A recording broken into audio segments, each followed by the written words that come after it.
Hi everybody, Michael Davis here. Welcome to Bone2Pick. We are coming to you today from the President's office here at Musicians Local 802 on West 48th Street in Midtown Manhattan. And I think we're going to have a very energizing discussion today and a really, I think, enlightening interview. This one is entitled Broadway Brass Rountable, and I've asked 5 of my favorite brass players and 5 of the most successful brass players here in New York City to sit down and discuss all aspects of being a musician and playing a Broadway show. Over the past couple of decades, Broadway has become really a focal point as far as the work we do as freelance brass players here in New York, and I've asked these gentlemen to kind of discuss all the various aspects, from holding down a steady chair to subbing to breaking into Broadway to working with conductors and contractors, and just all the aspects you kind of need to be aware of to be successful as a musician here on Broadway.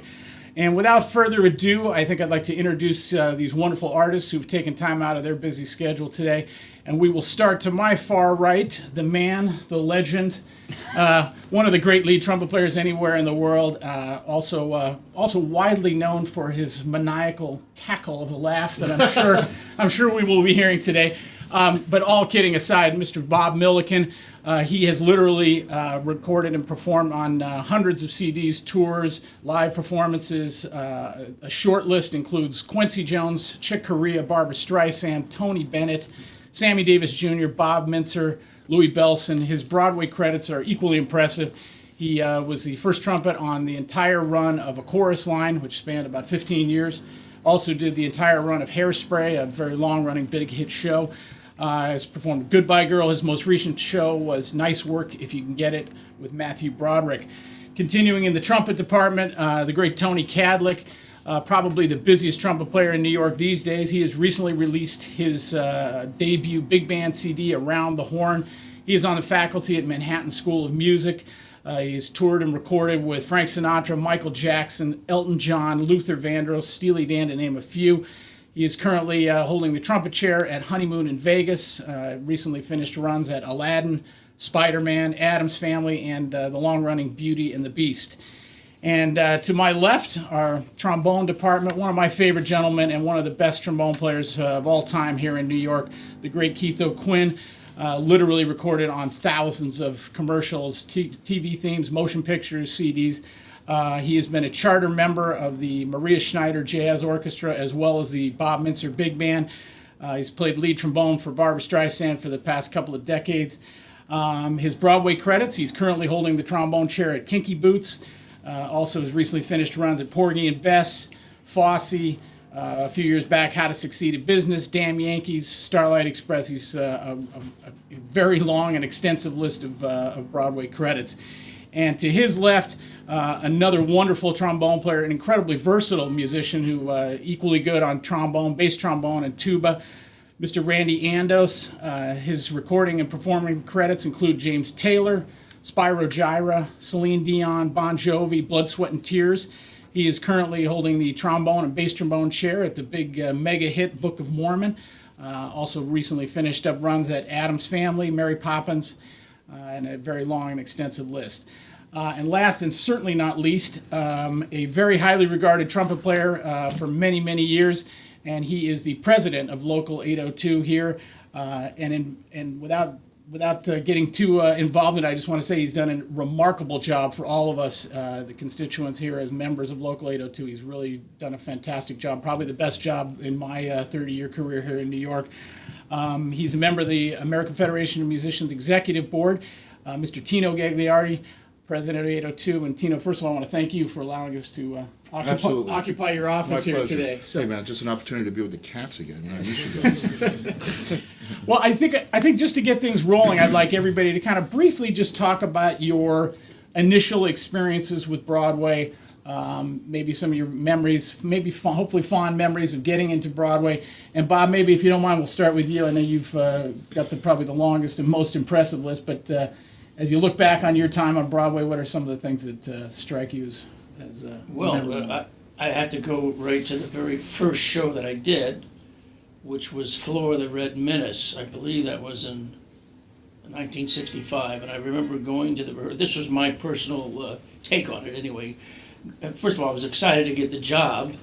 I was recommended by a guy named Clyde Riesinger, who at that time was a big player around New York and a very good trumpet player, and I had studied with him, and there was a clear case of like your teacher helping you as a pupil, because he liked my playing, and so he recommended me for that job and a few other things. But I'll never forget going to the rehearsal, the first day at the rehearsal, and I saw this trombone player, an Afro-American gentleman, and I said, "Who's that?" And somebody said, "Oh, that's J.J. Johnson." And of course, J.J. was like one of my heroes, growing up.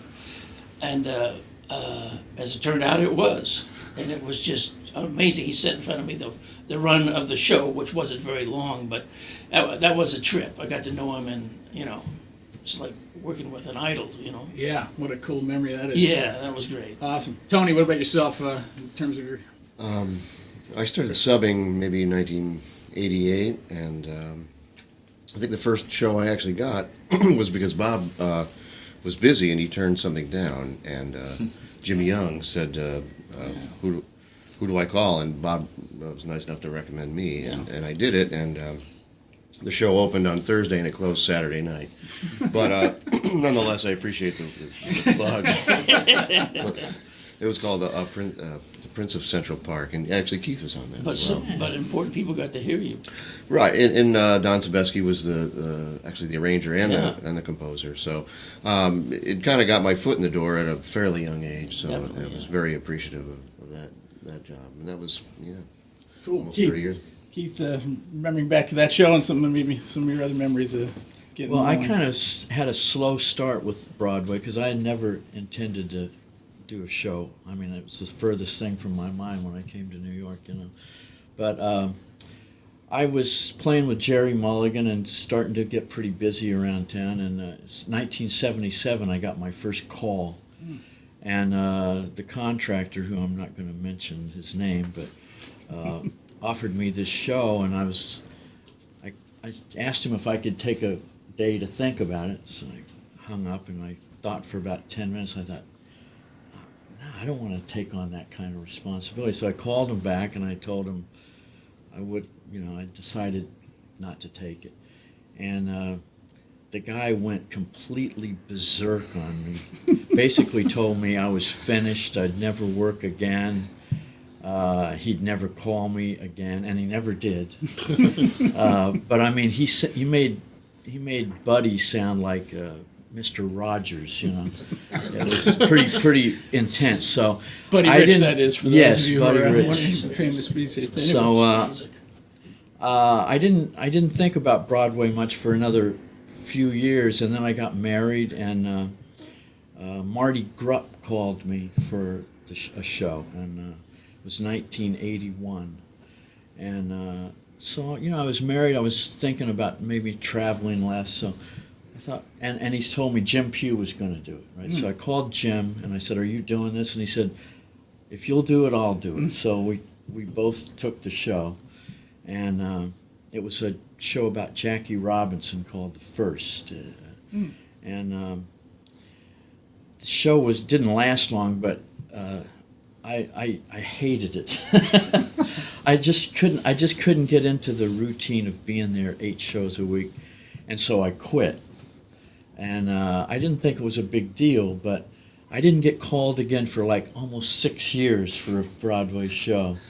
And so the first show that I actually took and did for a while was Starlight Express, and I got that because Robin Eubanks bailed out at the last minute, and we had 4 trombones on that. It was a great experience, and from then on I just kind of fell into it, That's awesome. Well, at least the Jackie Robinson, good trombone section between you and Jim. It doesn't, Oh, doesn't yeah. get much better Oh, than no, that. it's great. And just a side note, I don't know if you remember this, but when I first got off the road and got into town, and you had generously put me on the sub list at Starlight Express. Oh, yeah. And I really appreciated that. That was kind of my first go around as well. So but thank you for that. Randy, how about yourself? I Early was memories, playing huh? with this guy named Maurice Hines, the actor, singer, dancer, and doing stuff in the Catskills. And then he got a show called Uptown It's Hot, and he graciously, or Bob Cranshaw was a contractor bass player. He took me and a sax player named Mike Walters from that little club date size band and put us in the Broadway band, which was pretty cool. It was my first show as a regular. And like Frank West was playing lead alto, and Cranshaw played bass, and Frank Owens was on piano, and Benny Powell and Eddie Burt were the other two trombone players. Wow. So it was really kind of cool, because I didn't really have any of that type of experience, and the musical kind of was about the Apollo Theater, you know, the beginning of it through, say, modern, like Michael Jackson tunes at that point. And so I was playing with guys that played with Count Basie and were part of jazz history, and unfortunately I didn't really appreciate it enough at the time. You know, I really appreciate it now. I wish I could have asked them more questions about, well, what was your life really like? Because I was just kind of trying to make the notes, you know. And it didn't last long, but it was fun. And then I started subbing a lot on bass trombone. I think I subbed at Starlight for the two guys there and began working my way through it. Yeah, cool. Tino, I know we're going to tap into your vast expertise here in a second with our next question, but I wanted to give you a chance to talk about your playing career, which you have done a lot of Broadway, and what was that like for you? Well, I called Bob. Actually, that's not untrue. I think the first show I ever subbed on was Chorus Line. Oh, yeah? Back in the 80s. And I remember talking with Bob, and I kept getting calls to go out and do these tours and everything. And Bob came to me one day and says, you know, take a tour. The only thing tours lead to are more tours. If you want to work in this town, you got to make a commitment. You got to stick around. So I went on the road. Yeah. Hang around for that once in a while call. Right. But I turned out Bob was absolutely right. I mean, what happened was I started doing a string of tours, you know, national tours, that kind of thing. And finally, I just made the commitment that Bob suggested I had done several years earlier, and really stuck around. I did a lot of subbing in the beginning. My first show was Lamb Chop on Broadway, and it ran 2 weeks. But then I started doing a string of like taking over for people. For instance, I ended up with the chair at How to Succeed in Business with Matthew Broderick. Then I went over to Victor Victoria with Julie Andrews. It took a while before I started getting calls, you know, as a first call for shows. But you know, it was an interesting experience for me. I enjoyed playing. I think I might have enjoyed subbing a little more, because of the versatility that's involved in the ability to learn new stuff, and it was a lot easier to keep on top of your chops, basically. Cool. Well, let's jump in and talk about kind of the infrastructure of Broadway and the orchestras that exist in the theaters, and there's no better person than you, Tino, to talk about this. But maybe you can explain, and you've like I said in the intro, you've helped us as a union and as an organization to really get a stronghold on this, as it seemed to be sliding pretty dramatically over the last couple of decades. Can you talk about the infrastructure of minimums? I would like Bob to also weigh in a little bit, historically speaking, about walkers and what that was and how that existed. But just kind of a broad-based question there about. It's a broad-based, yeah, it is. It is. You know, the minimum structure on Broadway has been a tenet of the Broadway agreement since the very beginning, where basically the minimums are, you know, the number of musicians that are appropriate for a show are basically based on the size of the theater. So the bigger the theater, the larger minimums. And those have been attacked since, I think, the first time we went on strike was in the 70s. And you probably remember that. And it was over the minimums, and we lost about 30% of the minimums then. We lost another 30% of the minimums in 2003 when we went on strike that time. So it's been a constant battle to maintain the minimums. The attacks that we received as musicians was basically we were forcing the artistic part of the show to hire musicians that they don't need, etc. The attack of being called feather bedding was rampant with management. So we came up with this idea of what we now call special situations, which happens to be the bane of my existence right now, where they can come in and basically make, because of set criteria in the contract, make an argument for why they don't have to hire a full Broadway orchestra for whatever shows they're doing. One of the things that I think was important that you were able to do as president was you were able to get the minimums locked in for a 10-year period. If I'm speaking correctly. No, you're absolutely correct. You know, for years I served on the theater committee. You know, as a delegate, then as chair, and then as chair of the negotiating committee. So, for years I was basically the saber rattler. on the committee, you know. And I have Keith O'Quinn to thank for that, by the way. We were doing Oklahoma, I believe, and the rep came in looking for a delegate to the theater committee. He says, that'd be good for you, And like an idiot, I did it. Yeah. So if anybody wants to blame anybody for me being in this office, you can blame them. So I had a reputation of being, the guy that was angry all the time and, standing behind Bill Moriarty and all this stuff. And so when I got elected, the first call I got was one of the principals at the Nederlander. And he calls me and says, "Hey, I just heard from the Labor Committee that the wacko got elected. So I need to find out if you're really a wacko." So we had lunch together, and he learned that I was a wacko. But that actually worked to our advantage because I was so strong on committee and in pushing musicians' rights and maintaining the minimums, that the negotiations that we had in 2011, they were so afraid. They were so labor peace was a major priority for them Because of the strike. Because of the strike, and they 2003. were still licking their wounds from the 2007 strike with the stagehands.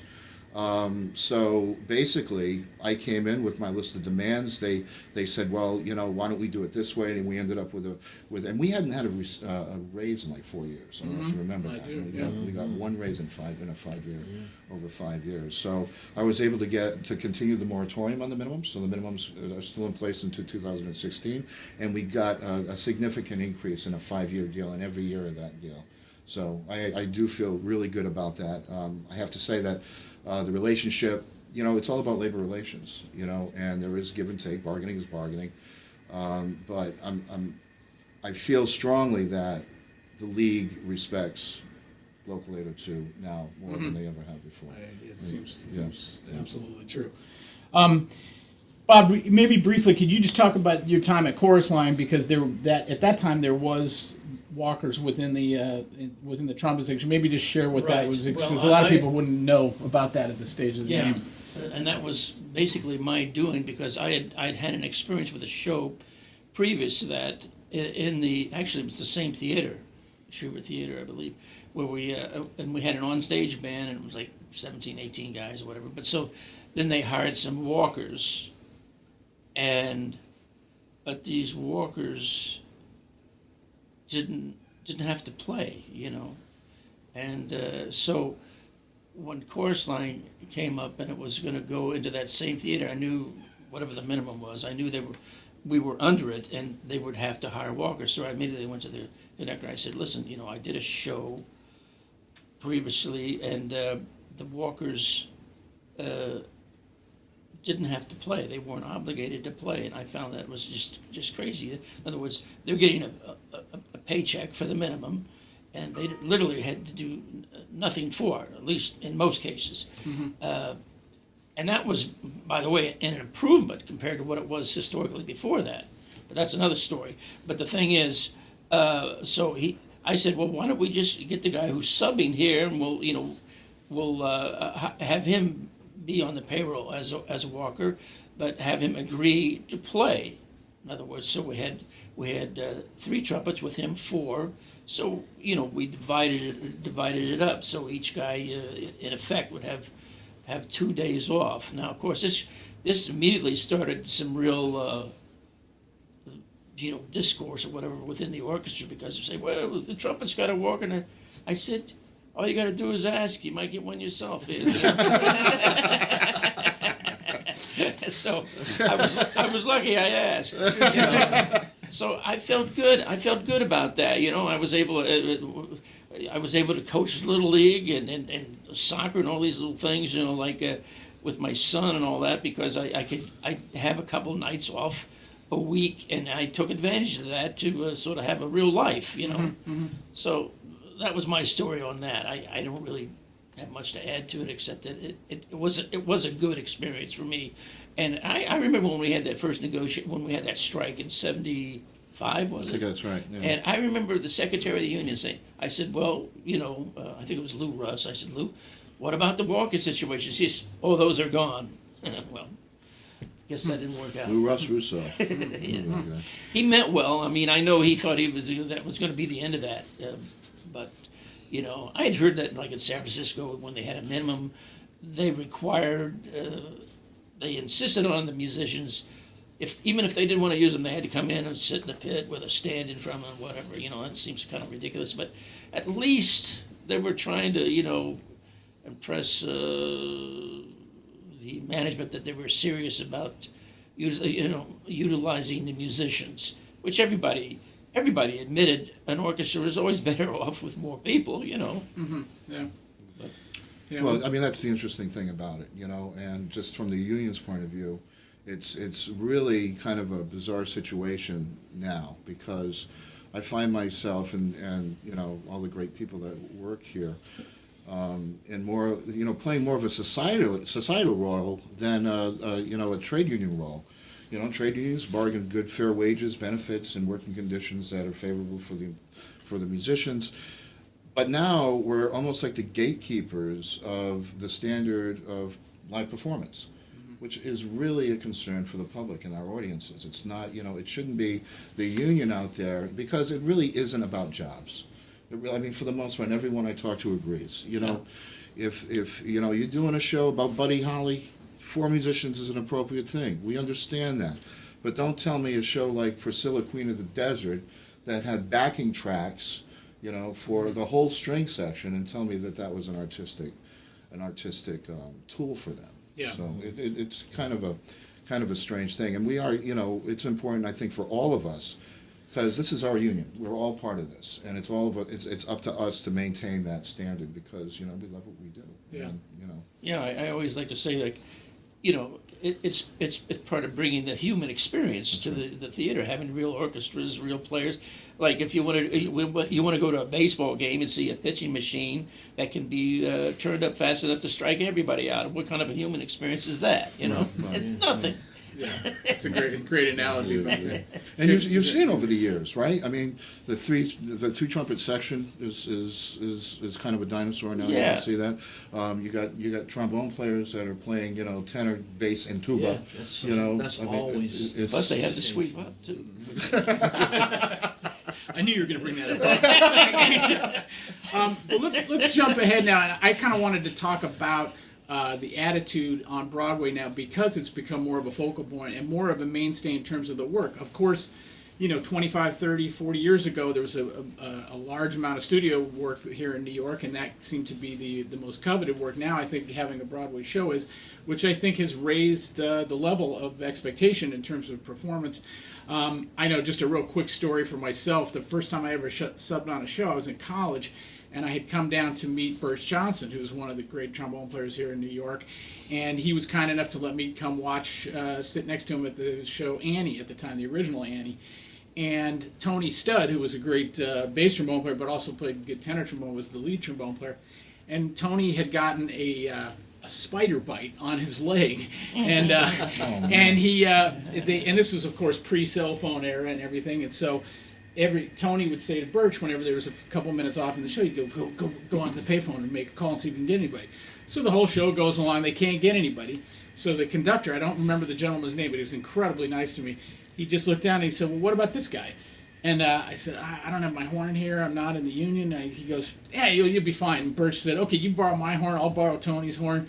We proceeded to go out to dinner with Tony, and then Tony treated everybody. I think there was adult beverages consumed with that as well. And anyway, came back in and played the show. It was, I suppose, good enough. And the conductor came down to me afterwards. He said, "You can come back anytime you want."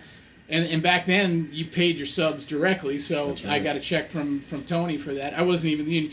Anyway, my real point is, you could certainly never do that now. It's a much more controlled and a much more, the expectation is much higher, from performance and what we are giving to the public. I'd just love to hear from anybody, Keith or Tony, maybe about how what you've seen in terms of the transition from a more relaxed thing to now. It's certainly more intense, but I think in many ways it's gone in a positive direction. Yeah, I mean, I think the level of tension, if you will, in a Broadway situation comes from the top down. If the conductor's cool, like this show I'm on right now, this conductor is so great. and it makes everyone's job much easier. But a lot of times, it's not that way. As to your point about the work changing, I think Broadway used to be used for many guys to supplement their recording income, and now it's like, as you say, it's flip flop completely. So it's almost like any recording income you might get or other gigs is a supplement to your Broadway income, which is kind of, for better or worse, your bread and butter right now. Mm-hmm. And we're lucky to have it. And it seems to break records every year. There's selling more tickets and it's flourishing. So it's good that the minimums are intact, at least for foreseeable future, and we'll be hopefully in pretty good shape. Mm-hmm. Keith, have you seen the transition over the past? I think it's changed a lot. The first show I subbed on was a show called Let My People Come.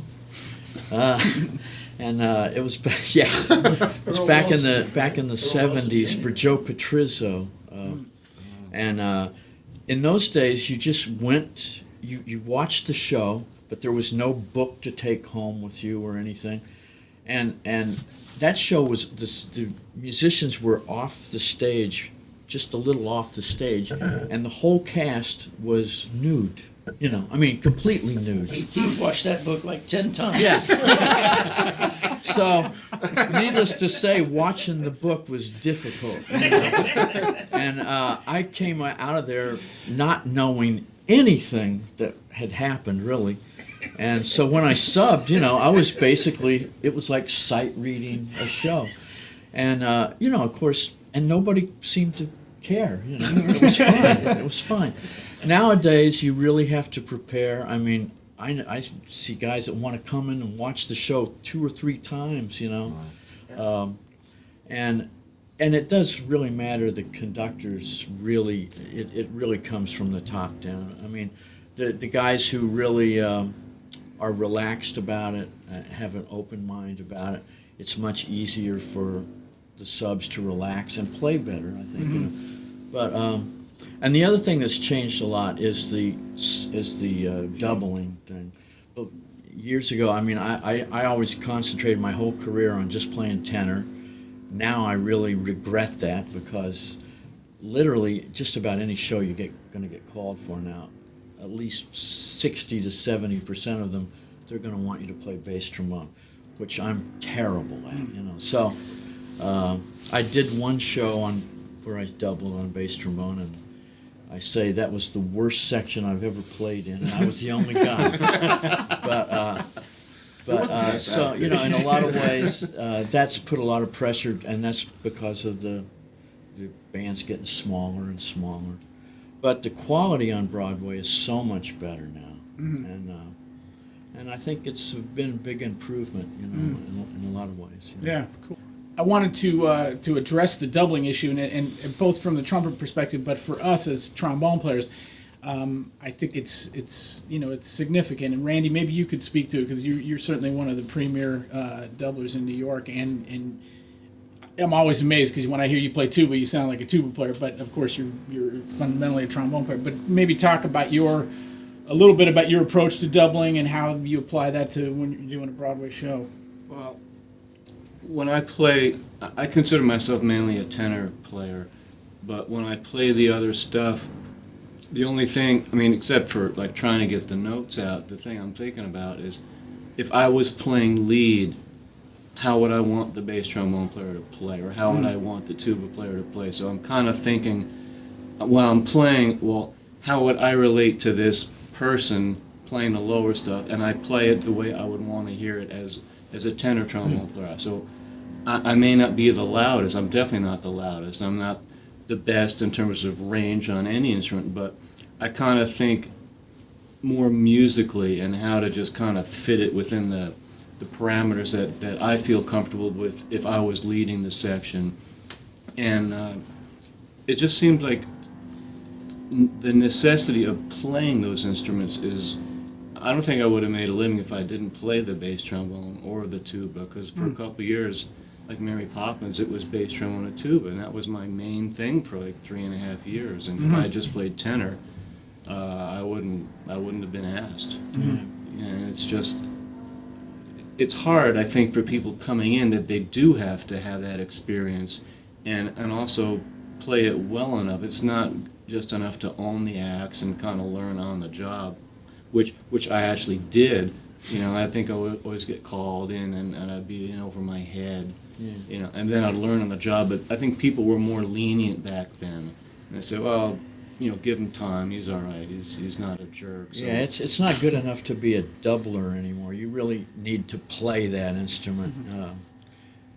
You know. It's good advice from both of you, and I think that's hopefully young people in school right now will heed that advice, because I think it's really important. And Randy, I really appreciate what you just said about how you musically approach that, and you can hear that in your playing. There's no question about it. One of the things that I find challenging as a musician who plays on Broadway is, of course, the tentative nature of shows and how long they run. We all alluded to it in the intro that some of the shows last 48 hours, and once in a while you get on a show like a Chorus Line that runs 15 Everyone years. I did closed. Right.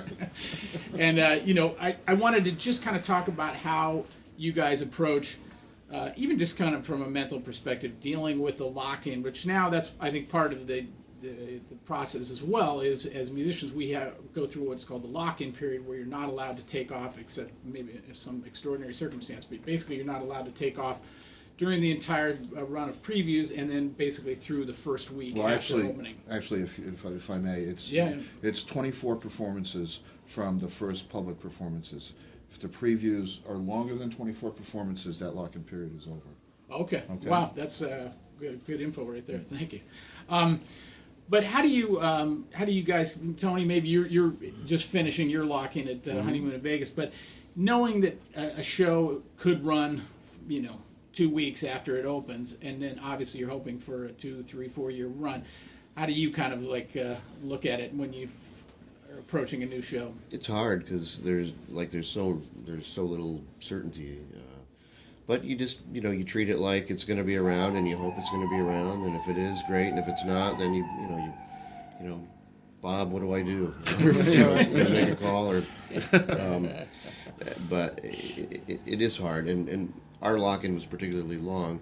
As Tino said, we exceeded the 24 previews, so we were able to take off. There was like a gray period where we're allowed to take off at the discretion of the MD, who was totally cool with us taking off. Good. So, so we were able to get a couple subs in. Don't let me go down there. No, I don't want that. They don't want that. No, but it was great because we get now that we're opening, now we actually have a couple people in our back pocket that we can call in a jam.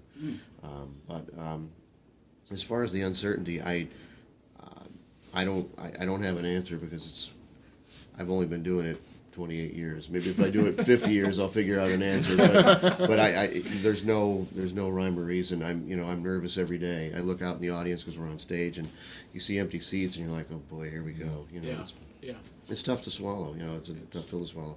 And I know the actors deal with that on a regular basis, but as musicians, we're in the pit, and we don't really know who's out there. But when you're on stage, you kind of have a bird's eye view of empty seats in some cases. So we're you cross your fingers and you just go every day and go straight ahead and hope that things are going to be cool. Yeah, well said. I think on the flip side of it, you can get on a show like a Chorus Line that ran 15 years, and Bob, maybe you could speak to this. One of the things, of course, that's what you want, is having that steady income and the certainty of having the job. That's what we all crave as human beings and as musicians, of course. But how did you keep your musical creativity? You've always been great about doing a lot of other work, but did you have an approach that you used while you were in that 15-year run that kept you kind of musically sane? Well, at that particular time in the business, things were pretty good for everybody. There was a lot to do, so there was always things to do in the daytime for the most part, and bands to play in, and this and that and the other. So you sort of just treated the gig as a way to subsidize playing music. Mm-hmm. I mean, some people might be offended by that, and I understand there's some people actually really love playing in the pit every night and all that, but I always felt that the idea of being in a pit was not ever fun to me. In fact, even when I played on stage, even though I always found I got a little more of a kick out of that. There was a little more, response with the audience, and you get a little something out of that. But playing in the pit is sort of like that line, looking for love in all the wrong places. It's not going to happen. It's really a job, and it's a tough job. Looking back on it, it's just unfortunate. That's what we got now. We're lucky to have it, but it's a double-edged sword. But keeping other things going, teaching, school, all that. Try to juggle things as much as you can, because then when the show closes, you're not totally left out in the dark.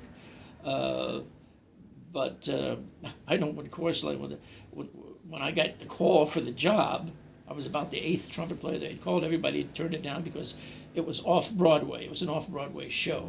Right. So the scale was really low, and the prospects for it to coming to Broadway were pretty poor.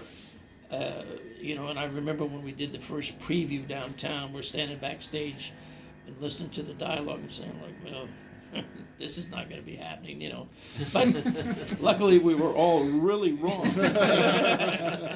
Turned out to be what people loved, so you never know about these things. Tony's show, is, from what I read about it, sounds like a great show. It's just time of year. It's not a great time for business, It's not like it's booming out there, but things will pick up, because like the people who sell packaged out of town, they look at the shows different than we do. They go really by the reviews. If they see the reviews are good, they'll push those tickets to the parties that are coming to town in May, June, and July.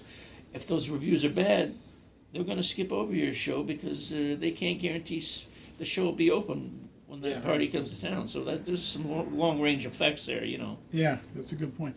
One of the things that I kind of forgot about, and you just kind of addressed it, Bob, when you're in a pit, how do you guys think about just the physicality of the issue? I mean, I just got done doing the run at Pippin, which the trumpet and trombone were set up right in between the drums and the timpani and the percussion. It was it was a very difficult situation, although it was a great pit. We had an amazingly great conductor, Charlie Alterman, who made everybody feel comfortable. Yeah. It was great musicians around us, so everybody worked to get around it. But how do you, Keith, you've been in so many different situations, how do you approach when you're physically in a difficult situation that you have to go every day and deal with it? It's really hard, I mean, it's basically a lot of times it's just you just have to make yourself get used to it, and just this is what it's going to be, and you learn to play that way. I remember when I was doing Will Rogers' Follies, and Billy Byers wrote these beautiful trombone ballad solos. One of them really goes on a long time and really high, very exposed, and you were just playing with the string section that was like on the 8th floor of the theater, and the acoustics were terrible, and I remember the first time I played it, I started playing, and the sound and the exposure and everything, it was like you just started getting that nanny goat thing, and Yes, I did. and it's like, so I finished the thing, and I remember Johnny Frost going, relaxing, huh? Or something like that. And I thought, boy, I don't know if I'll ever get this. But after playing it for a while, you just kind of like, that becomes the sound that you deal with, and you just, after a while, it became pretty easy to do, because you just are used to it. But it's very tough, and I don't really have an answer for it. I think one of the tricks I use is that I set up my practice room at home very dark, stand light, put a mannequin around me, and then have my wife come in every now and then and say, shh. Do you remember? Genius, Bob. That is genius. Do you remember Superstar? Yeah. What we went through with Superstar? Oh, yeah, that was between the two guitars right over here in front of us, and Yeah. that Judas falling on us every other night. People fall on pesky Judas. They didn't understand why I wanted a net over my head. You know? Well, you look, it's like twice it's happened. Twice, literally, there was a rake stage and 2 actors fell into the pit, Yeah. right on top of the trumpet section.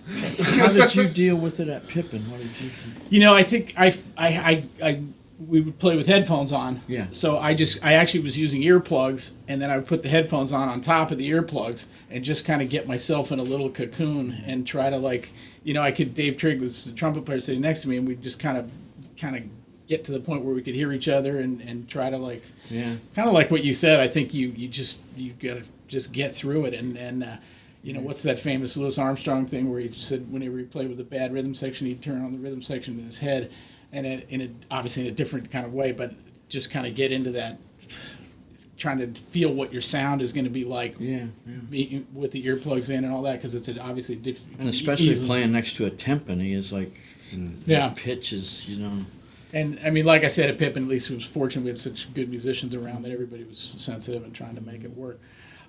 This is something I was wondering about. It hasn't happened to me except for maybe one time, but most of you guys have all had to move from a successful show, or I shouldn't say have to, but have made the choice to move from a successful running show to another show. Randy, especially for yourself, recently you've had a couple of moves from shows that clearly were going to run for a while. What's your thought process about when another show is presented to you? How do you evaluate moving? Well, I left Mary Poppins because I was kind of getting drugged with the music. It's great music, it's classic, but to do it that many times, I was starting to feel like I was going to lose it. And no one remembers that you played well, but if you lose it, they're going to remember that, and they'll know what your name was. So I started to put out feelers, and I found out there was this Addams Family thing coming up, and I just thought, mentally, I needed to leave, because I was bringing it home. I was starting to bitch and moan at home, and that stuff has to stay there. You can't darken the family life with your other stuff. And then, so Addams Family worked out for a while, and then I did a jingle for this Book of Mormon show, and I don't think the contractor at that point was looking to hire me for the show. It was just a jingle, and I thought, Addams Family was going to close in about 6 months. Someone written by South Park, it's got to be at least a year. So I thought, I'll get another 6 months if I can get this gig. So I actually told the contractor, I really want to do this gig. If you haven't heard it, I really want to do it. I really want to do it. And I thought it was kind of annoying, but it got me the gig. And I've been lucky that way. It's been like 9 years now that I went from one to another. But it's luck. I really think it's luck for me, So, also, you can't discount the fact that you bring a very high level of playing to everything you do, and the contractor obviously knows that. So by you going to him and requesting that, he's going to treat you with the respect that you deserve, I think. But it's luck. Well, speaking of contractors, it's an important part of the Broadway fabric, are the gentlemen and ladies who put together the orchestra. And there are a number of excellent contractors here in New York who we all work for. How do you guys, because I had this happen to me once where a contractor was looking for somebody for a show, and because I had this long association with the Rolling Stones, I guess he thought of me as more of a rock and roll player, fair enough, and asked if I was comfortable playing in a big band. But meanwhile, I had spent 6 years on Frank Sinatra's band and 2 years with Buddy Rich and some little bit of time with Woody Herman. But it's not his fault for asking. That's a fair question to ask, and he just didn't know that side of my playing, that I feel comfortable doing that as well. But how do you guys approach trying to avoid getting stereotyped by contractors? Because in fairness to them, I think they have to, because they're working with so many musicians in this pool here in New York. How do you differentiate yourself? Obviously, all of these gentlemen are at the top of the game and at the top of the food chain in terms of working here in New York, but they weren't always at that point. And how do you look at making yourself known to the contractors, getting in better with them without annoying them, and then also trying to avoid getting stereotyped in terms of what you actually do? Tony, do you have any thoughts on that approach? Well, as far as getting involved with, getting the contractors to know you, I don't know. I got really lucky. It used to be that, well, I'm sure to some extent it still is, where the contractors, they can't know everything about every instrument, so they'll call players. And as I mentioned earlier, the reason I got my first gig was because the contractor called Bob, and Bob said, "Why don't you call Tony? I'm busy." But so it kind of worked for me without even having to contact the contractor. But people move to town and they call me and say, "Well, what do I do? Do I send my resume to John Miller or Howie Joins or whatever?" And I think some of them are cool with you sending them unsolicited resumes, and others are not. And you kind of, you roll the dice and see what happens. But I was never one for like picking up the phone and saying, "Look, I'm here. I'm in town. Give me work." That's not me. But some people do that and are successful with it. As far as kind of just kind of staying in the game, I think if you're subbing at several different places, which don't have to deal with a contractor, you can call the individual players on the shows and say, "Look, can I sub?" And if you sub at a few different places, word will get out eventually, and these guys will be looking for to cover an orchestra, and all the regulars are busy, and maybe they'll call up the trumpet player at Wicked and say, "Hey, who are your subs over there that are good? Because I'm putting together something, and everyone I normally call is busy." I think it just kind of snowballs like that. I don't know that you per se have to call, cold call a contractor. I think it will, if you deal with the players on that level, it'll hopefully come around to you in a positive way through a contract. I think it's great advice. I know for me, I mentioned at the start, fortunately knowing Keith a little bit, and he was very generous before I had established any kind of reputation at all in New York. You put me on the sub list at Starlight, and that helped a lot. And you were always very kind to me in that way, and every time you've had a show.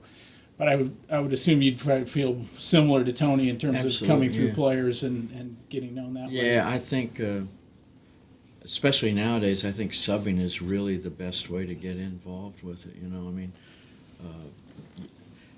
I know a couple of the contractors that I've worked for really don't like to get calls. They don't like to get unsolicited things. There's a couple of guys that don't mind it at all, But I think subbing is definitely the way, and I think it's good for the contractors because nobody knows the players as well as the players that are playing with them. That's a good The point. contractors just can't go around and hear these guys. So by asking the players that they have faith in and respect for, I think they get a lot better subs, better new guys. So I think subbing is definitely the way to go there. Yeah, good point. Keith, let's stick with you for a second. One of the things that's part of the job, which Tony is in the midst of that as well, is what's called the in-house contractor, which I guess you would refer to the overall contractor as the outside contractor or just the contractor. But the in-house contractor is the person who sort of manages the day-to-day goings-on as far as the orchestra, making sure there's somebody in the chair at the right time, dealing with the payroll. And I know you would never say this, but every show I've done where they've had in-house contractors, they've always said, "We go to Keith for advice." They say he's the one. I go to Keith. And I know you would never say this, but even just finishing up with Pippin and Rick Dolan, he was saying, "Oh, Keith's like the Godfather. He knows the whole thing. He helped us all get started." And, Very nice. And so just maybe explain, because a lot of people wouldn't know what an in-house contractor is. Maybe just talk a little bit about what when you are, which you normally are on Kinky Boots. I know you're not, but typically you are the in-house contractor. What is that role, and what do you do? What's your day-to-day activities with that? I got into it. Fortunately, John Miller gave me a shot at it when I was working on How to Succeed, and Scott Cuney was the contractor. And so he started letting me do it when he was out. And I had just gotten a new Mac computer, back in those days. It was like one of the high-end ones with like about, no memory, But I started like fooling around with payrolls and stuff, and I kind of said, "This is kind of interesting," So Scott started letting me get involved with him and subbing when he would go away and stuff. And so John gave me a shot on this show Titanic that was coming in, and it was a big orchestra, like 26, 28 pieces or something, and so I just got kind of thrown into the fire, and I got help from the other guys that were around, and basically the job is you have to kind of be a bridge between the conductor and the orchestra and the management a little bit, and the orchestra and the union, I actually got into where I really enjoyed doing it. It kind of kept me more interested in the job, because I wasn't just playing the show every night and going home. I was taking care of others. So I miss doing it right now, but Tony's doing it now. He's doing they say he's like the greatest over there. But it's kind of, it takes a little while to get used to doing it. There's a little bit of a tightrope you're walking sometimes, but most of the time I feel like I get closer to a lot of the subs and closer to a lot of the guys, because we're talking outside the show about a lot of other stuff, and I enjoyed doing it. Oh, cool. Well, you certainly did a great job with it. And, everybody enjoys when you're the in-house, so it requires the right kind of temperament, which you certainly have. As we kind of wind down here, Tino, I wanted to direct a question to you. I think for all of us as musicians, there's an anxiousness about, of course, the future of Broadway. It's become such a focal point in terms of freelance work here in New York. I just read last week that 2014 was the highest grossing year ever. So from the perspective of the finances, that seems to be in very healthy state. Whether that helps us, I can't imagine that it hurts us, but that doesn't necessarily translate to us. But if you could give us your overview of the future of Broadway as it pertains to us as a local and for musicians. Sure. I mean, when I started subbing on Broadway, I think it was 1986 or 87, around that time. And back then, it actually might have been Bob who told me this, that Broadway was going to be dead in 5 years. Fortunately, that didn't turn out to be true. I meant I was going to be. 9/11 was a big deal for theater, as we all know. But I have to say, it has grown exponentially since then. The producers are actually having a problem right now, because there's a glut of productions that are ready to play on Broadway, and they're basically hovering above, like at an airport, waiting for real estate to open up. And what's happening is, and this is the only problem I can foresee, is that they're losing those productions because they can't wait forever to come in a show. So producers invest money. If they don't get a return on the money, then it's a problem for everyone. But I have to say, this year was a banner year for Broadway, without a doubt. We had 37 musicals running the last week of December. It's huge. So Broadway is healthy. It's one of the major gears in the machine that runs the tourist and economic engine of the city.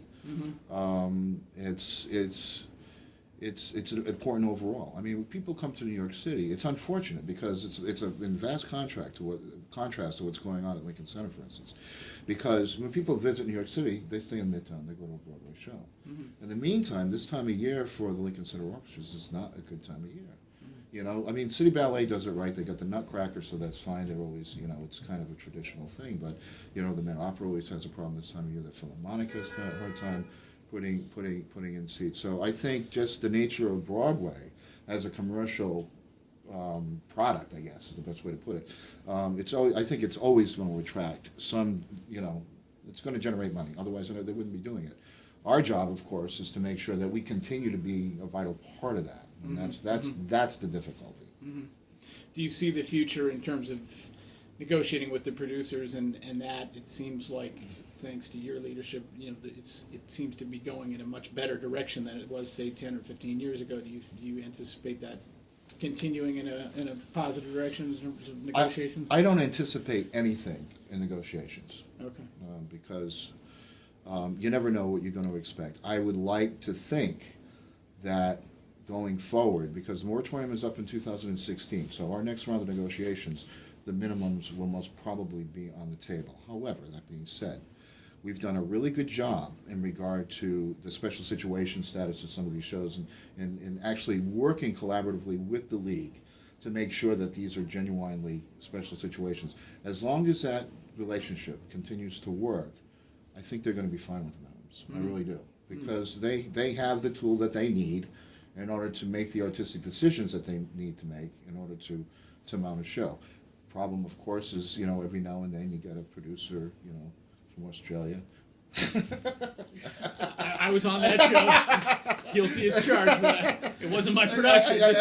Just playing the trombone. And it's a tough thing, and we fight the battles that we need to fight in order to maintain and protect you guys. That's why we have a union. Well, I think I can speak for all of us. We really appreciate the great job that you're doing, and we'll right, continue to do. It's not just me, Mike. It's the entire administration. We got a great board. The governing board is fantastic. The staff on this floor is second to none. The stewardship in the theater department is unbelievable. We got some really good people. Some changes were made, obviously, and sure. I think for the better. Yeah, absolutely. Good stuff. Well, as we wind down, I always like to finish every interview that I do on the Bone2Pick series with asking everybody, or the individual artists, what they have advice for young players. And I think this is a great time to just go down the list and have each one of you guys it can just be a brief thought. You can expound on it as much as you like. But if there's a young person out there who's looking to come to New York to be a musician, and in particular, since we're talking about Broadway, trying to crack into it, what advice might you have for him? Maybe Bob, you can kick it off for us. Well, aside from getting to a really good level on your instrument, it's really crucial to not disregard any particular style of music, because all these things become part of what you may be required to do on a Broadway show. You got to have some sense of how to interpret the music, and you can only get that through listening and playing a lot. Not just being good on your horn, but having an idea. Yeah, great point, Tony. Well, I certainly agree with Bob in that the more you can do, the more you'll work in terms of style and being accomplished on your instrument. But also, there are a lot of good players that don't work because they're not fun to be around. They're a drag. They're negative. They're I hear you. Why are you Tony. laughing about that? But no, I mean, like you can tell. I mean, these are all good people. Like they're good folks, and nobody wants to hire somebody who's gonna bring the whole thing down. So I would just say I think the most important tool, other than playing, is just to be cool and be able to roll with the punches. Don't complain every time there's something wrong, or it's too hot or too cold, or my seat's That is so small. true. Yeah, That's so you know. true. Yeah, good point, Randy. Well, I think I agree with Bob and Tony about learning your instrument, being nice and generous with other people you work with. But I also I feel that a lot of younger players seem to be really experienced in Broadway, and the other parts of the musical pictures may be lacking slightly. So for me, when I play with a younger player who's subbing, I mean, I can tell if they've not paid the dues in like some really crappy, low-paying gigs and earned their way up the ladder. Their playing has much more life to it. It's a much more fun thing for me to play with someone that's a better balanced player and is adaptable. Like trumpet, you can have to be a lead player, but you also have to play the lower parts and do them equally well and play different styles of music equally well. So I think the bigger picture of music is necessary, and not just to be exclusively Broadway focused. Yeah, great point. Keith? Yeah, well, I totally agree with that, and I think you got to just try to be the best musician you can. Forget about the job, and I mean, if you're taking care of the music, all the music that you can get hold of and play, you're going to get hired for something, So many guys come to New York now, and they're just concentrating on getting this gig, this job, and they're not thinking about music, And I think, if you think about music and you go do just everything you can to be the best musician you can, the jobs are going to come. And of course, it doesn't hurt to be a nice guy too. Yeah, well, that's incredibly well said. Tina, how about your final thoughts on young players coming in from the union perspective? Well, I can't, from the union perspective, well, join the union and pay your dues. But, but I don't think it really is a union perspective. I think it's a musician perspective. And what everybody has said is exactly right. I mean, when I was young, coming up and playing in the bands in the beginning, I remember my first trumpet teacher telling me, look good, sound good, and show up on time. That was basically it. Cool. Well, listen, I want to thank all of you guys. I know everybody's off to their shows, and Tina, you're the hardest working man in show business here. But I really appreciate you guys taking the time. I hope everybody out there got a lot out of this. I know I was energized by this conversation, and I appreciate you guys' candor and insight into everything. So thank you. And we will see all of you next time on Bone2Pick.